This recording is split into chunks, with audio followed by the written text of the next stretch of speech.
Well, our top story check today takes us to Puerto Rico, where community leaders were honored for their hard work, effort, and contributions to the island of Puerto Rico, and in honor of Housing and Public Residential Week. Our Francis Felix reports. During the Housing and Public Residential Week, community leaders were recognized in an activity organized by the government. 328 communities participated from around the island. The celebration was a tribute to highlight the work of the leader Yamira Angleró from the residential Bella Vista and Emma Sanchez from Carolina Housing, who have dedicated their lives to their communities. In his message, Governor Pedro Pierluisi highlighted the voluntary work of all the leaders, as well as their commitment and fight for the rights of residents of public housing complexes. We want to take the opportunity to reaffirm our commitment to our good people in public housing and assure them that we continue to work hard to improve their quality of life and that of everyone in Puerto Rico. Today, we highlight the work of residents and community leaders whose efforts have been particularly impactful in the lives of our people, Pierluisi said. San Juan Mayor Miguel Romero participated in the activity. The Administrator of the Public Housing Administration, Alejandro Salgado, and the Housing Department Secretary, William Rodriguez. From San Juan, Puerto Rico, Francis Felix reporting. All right, thanks so much for that report, Francis. In the meantime, police are on the lookout for a man who they say is very dangerous and wanted in 2 Caribbean countries. Our One Caribbean News' Deandra Hamilton brings us more.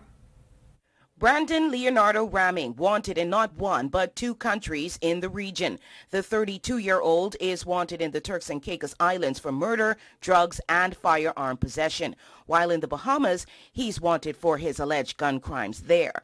Ramming's wanted posters went live in the TCI and the Bahamas on Thursday, October 27th, less than 24 hours after the Turks and Caicos reported its first gun-related death after 3 weeks of peace. One person survived the October 26th double shooting and was taken to hospital. The shooting happened mere hours after the TCI's police commissioner, Trevor Botting, addressed the nation on the successes of the joint force operation over the past few weeks. Large quantities of drugs have been seized, including cannabis, cocaine and amphetamine. 7 people have been arrested for drugs and firearms offences, and laptops and cell phones have been seized for examination. A joint police and immigration operation resulted in the detention of 21 people believed to be working illegally.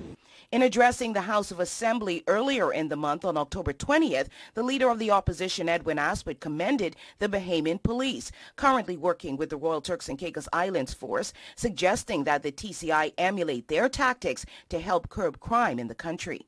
I would like to know what is different, what is being done different, so we can emulate that. So going forward, that can be the norm, how we operate.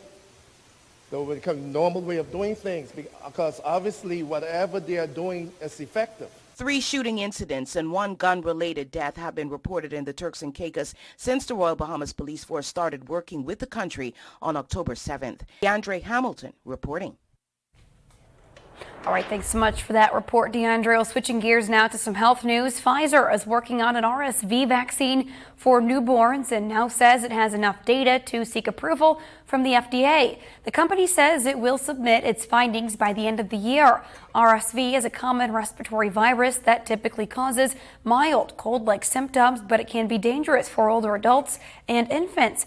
Pfizer's vaccine would be administered to pregnant women who then produce antibodies that are passed on to her newborn. If approved by the FDA, it will be the first vaccine for RSV. And to the airline industry now. Delta Airlines says pilots could be going on strike sometime soon. In an Airline Pilots Association union vote, 99% of Delta pilots authorized to strike to get a new contract. The pilots say they are working with an outdated contract from 2016. The union says negotiations have been on and off for more than 3 years.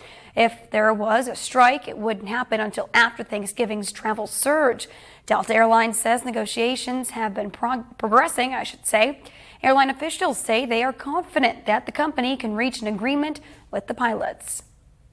Well, meantime, the Powerball jackpot has now climbed to $1.2 billion. Now, this comes after no one matched the winning numbers in Monday night's drawing. The next Powerball drawing is set for Wednesday night, and if someone is lucky enough to get these winning numbers, it will be the second biggest jackpot in Powerball history and the fourth biggest in U.S. lottery history.